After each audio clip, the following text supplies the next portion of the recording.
Assalamualaikum teman-teman, kembali lagi di channel Heru MK. Kali ini kita akan mereaction perdebatan antara Rocky Gerung dengan pedagang kaki lima. Nah, baru kali ini kita mendengar Rocky Gerung ini sepakat dengan lawan bicaranya dengan berjudul "Keren, Rocky Gerung akhirnya dibuat setuju oleh argumen pedagang kaki lima ini lebih realistis." Oke teman-teman, kita langsung saja lihat ke videonya teman-teman. Perkenalkan, nama saya Zainal, saya pedagang kaki lima. Yang jadi pertanyaan saya adalah kita bicara mendekati pilkada ya, otomatis sangat bicara tentang demokrasi. Yang saya mau tanyakan, demokrasi itu apakah sebuah alat ataukah tujuan?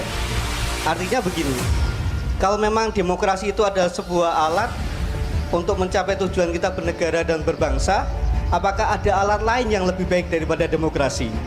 Karena kita melihat pada akhir-akhir ini ya, terkait dengan pilkada serentak ini, baik di tingkat provinsi maupun di tingkat kabupaten, sepertinya jangankan bicara tentang etikabilitas atau mungkin elektabilitas, itu sudah tidak penting lagi dalam sekarang ini, karena ada koalisi gemuk, koalisi besar yang sangat luar biasa, sehingga sekarang lebih penting adalah konektivitas. Dan yang menjadi kegambangan saya adalah apabila di pemilihan serentak 2024, apabila si gemuk ini menang sampai 90%, kemungkinan di tahun 2029 akan terjadi apa? Monyet dikasih peci, didukung si gemuk, bareng-bareng menang. Jadi sudah tidak perlu manusia lagi yang jadi pemimpin. Iya, karena tidak perlu nih bicara kapasitas, tidak perlu elektabilitas, tidak perlu etikabilitas, apalagi nggak penting gitu. Yang penting adalah konektivitas. Si monyet pakai peci, didukung pusat, didukung 14 partai, menang. Walaupun lawannya adalah seorang profesor. Itu kalau bicara tentang demokrasi sebagai alat. Bagaimana kalau demokrasi sebagai tujuan? Apa indikator-indikator? Ya kan? Apa indikator-indikator yang mengatakan bahwasanya demokrasi ini berhasil secara tujuan? Kalaupun memang ada negara mana yang menunjukkan demokrasi ini tujuan, ada sudah benar. Karena saya melihat, mohon maaf, banyak negara-negara penganut demokrasi juga tidak 100% masyarakatnya bersemangat untuk berdemokrasi gitu kan. Karena kenapa, Bung Rocky, kalau kita bicara akal sehat, orang itu berpikir akal sehat itu tidak bisa berfungsi pada dua orang, yaitu orang yang perutnya lapar sama orang yang perutnya kenyang. Sedangkan kalau Bung Rocky mau ngomong akal sehat sama masyarakat kita seperti sekarang, pedagang kaki lima yang perutnya lapar, secara ekonomi sangat berat. Jangankan ngomong berpikir akal sehat, besok mau makan apa aja bingung, dagangan saya laku atau tidak aja bingung. Nah, yang paling ngeri adalah bagaimana mau berpikir akal sehat kalau perutnya kenyang.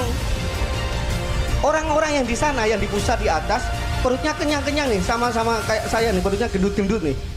Bung Diki juga ya, perutnya kekenyangan nih. Karena kekenyangan ya mau berpikir akal sehat bagaimana? Ya, karena proses berpikir, perut tidak boleh lapar, perut tidak boleh kenyang gitu kan. Nah, sedangkan saat ini dengan negara mengalami deflasi, penurunan daya beli dan harga gitu kan, pemerintah selama 3 bulan ini tidak ada sebuah touch atau sebuah sentuhan apapun untuk menggerakkan ekonomi. Bahkan mereka seakan-akan cuek aja. Biarlah masyarakat ini mandiri, biarkan masyarakat ini, warganya ini sehat-sehat sendiri, waras-waras sendiri kan gitu. Nah, dengan susunan kabinet yang kemarin, Bung Rocky yakin nggak? Karena saya yakin struktur dari pemerintahan kabinet di bidang ekonomi hampir sama, tidak ada perubahan yang signifikan. Kira-kira 6 bulan atau 3 bulan ini ekonomi bangsa tekan dengan perut yang lapar, sehingga akal sehat bisa berjalan lagi. Yakin nggak ada perubahan? Terima kasih Bung Rocky. Ini bukan pedagang kaki lima ini pasti. Iya. Ini bukan pedagang. Mau langsung bro? Langsung langsung aja. Bentar Mbak, biar langsung dijawab dulu ya. Oke, soal demokrasi, kalau semua pedagang kaki lima otaknya ada 7 seperti beliau, dan masih ada kesempatan untuk calon Bupati Bojonegoro, saya akan pilih dia. Bapak itu. Dia mengerti kaitan makro mikro, dia mengerti psikologi politik, dia mengerti bagaimana menumbuhkan harapan dengan kondisi deflasi, tuan. Jadi Anda bayangkan kemampuan kita untuk berpikir tersedia sebetulnya. Bahwa ada orang yang malas berpikir karena udah kenyang, sebaliknya ada orang yang tidak mampu lagi berpikir karena terlalu lapar. Itu yang kita sebut sebagai urusan publik. Kenapa dia tidak mampu berpikir? Ya karena dia kenyang. Kenapa dia kehilangan pikiran? Karena habis disogok. Kan itu fungsi dari kita untuk menerangkan bahwa demokrasi itu adalah pertengkaran pikiran. Demokrasi bukan alat, bukan tujuan, tapi suasana. Suasana untuk memungkinkan pikiran itu dipertengkarkan dalam suku akademis. Itu dasarnya. Jadi kalau orang bilang demokrasi adalah pemerintahan dari, oleh, dan untuk rakyat, itu biasa aja. Demokrasi adalah pemerintahan akal melalui pemerintahan orang.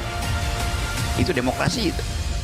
Jadi di mana-mana dalam bentuk apapun, kalau ada pemerintahan akal, maka kita percaya persaingan akal itu akan menghentikan cawe-cawe money politics.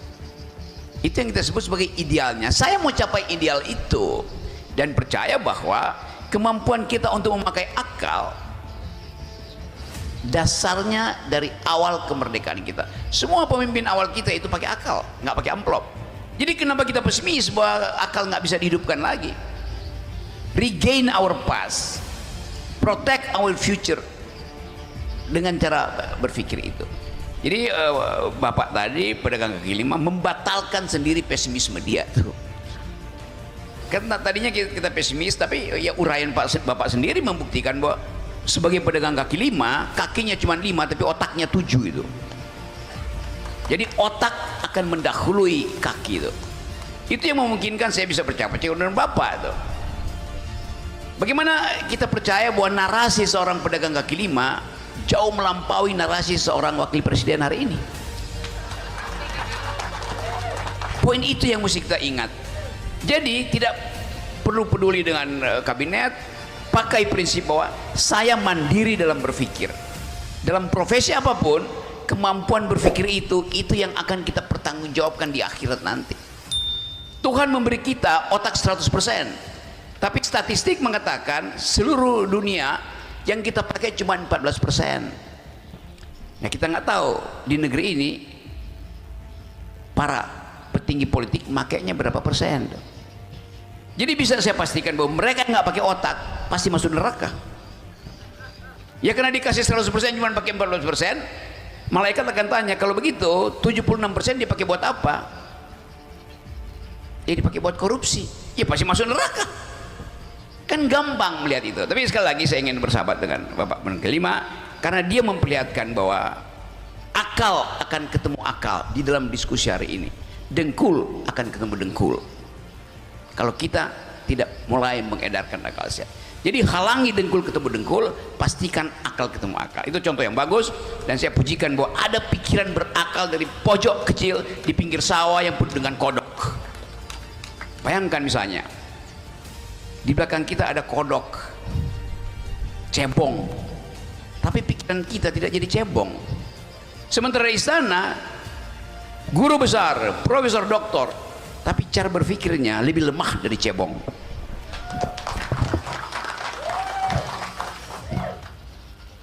Ini ada kabinet baru dan kita tahu tadi kabinet itu besar, kita nggak tahu, kita belum lihat fungsinya apa nanti.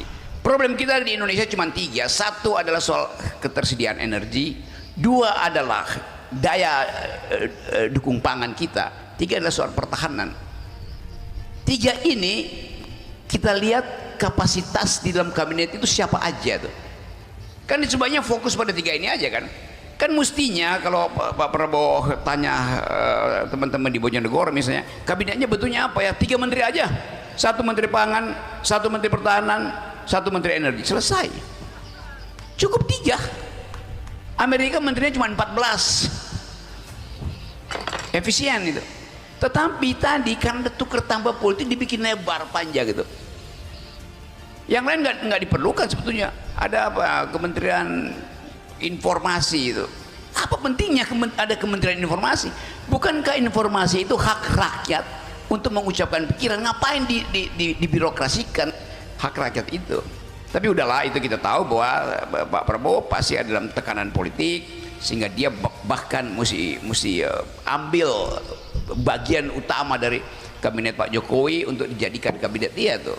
Sangat mungkin dalam 30 hari ke depan akan ada reshuffle lagi tuh. Ya, itulah teman-teman argumen dari pedagang kaki lima dan jawaban dari Bung Rocky Gerung. Ini masih bertanya-tanya nih teman-teman, itu beneran pedagang kaki lima apa bukan? Tapi ya statement atau argumen pertanyaannya itu sangat dalam teman-teman. Oke teman-teman, ambil baiknya buang buruknya, jangan lupa like, komen, dan subscribe, nyalakan lonceng notifikasinya. Salam netral, assalamualaikum.